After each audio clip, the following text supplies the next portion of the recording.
ഖത്തറിലെ Ras Laffan വ്യാവസായിക മേഖലയുമായി ബന്ധപ്പെട്ട് കഴിഞ്ഞ ദിവസമുണ്ടായ എക്സ്പ്ലോഷനിൽ 12 ഇന്ത്യക്കാർ മരിച്ചതായി ഇന്ത്യൻ എംബസി സ്ഥിരീകരിക്കുന്നതാണ് ഇന്ന് നമുക്ക് നൽകാനുള്ള പ്രധാനപ്പെട്ട വാർത്ത.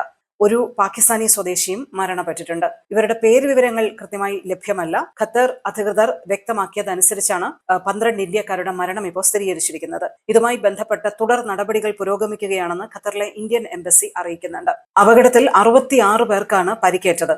പരിക്കേറ്റ എല്ലാവർക്കും മികച്ച ചികിത്സ നൽകുന്നതായി ഖത്തർ അധികൃതർ ഇപ്പോൾ അറിയിക്കുകയും ചെയ്യുന്നുണ്ട്.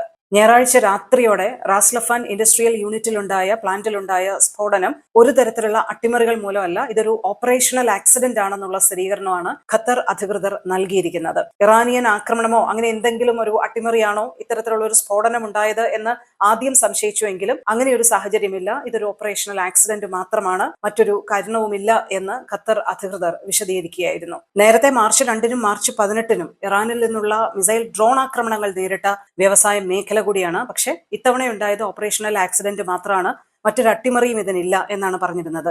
ഈ ഇറാനിയൻ ഡ്രോൺ മിസൈൽ ആക്രമണത്തെ തുടർന്ന് നിർത്തിവെച്ച പ്ലാന്റുമായി ബന്ധപ്പെട്ട പ്രവർത്തനങ്ങൾ അറ്റകുറ്റപ്പണിക്ക് ശേഷം പുനരാരംഭിച്ചത് 2 ദിവസം മുൻപാണ്. അതിന് പിന്നാലെയാണ് ഈ പ്ലാന്റിൽ ഒരു സ്ഫോടനം ഉണ്ടായതെന്നാണ്. വലിയ സ്ഫോടനമാണ് ഞായറാഴ്ച രാത്രി ഉണ്ടായത്.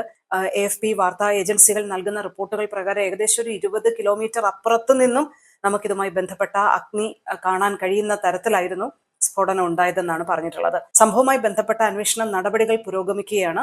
ഇപ്പോൾ ദൗർഭാഗ്യകരമായിട്ടുള്ള വാർത്തകളുടെ സ്ഥിരീകരണമാണ് വന്നിരിക്കുന്നത്. 12 ഇന്ത്യക്കാരും ഒരു പാകിസ്ഥാനിയുമാണ് ഈ സ്ഫോടനത്തിൽ മരിച്ചതെന്നാണ് ഔദ്യോഗിക കേന്ദ്രങ്ങൾ ഇപ്പോൾ അറിയിക്കുന്നത്. മരിച്ചവരുടെ മൃതദേഹങ്ങൾ നാട്ടിൽ കൊണ്ടുപോകുന്നതിലേക്കായിട്ടുള്ള നീക്കങ്ങൾ ഇപ്പൊ നടക്കുകയാണ്.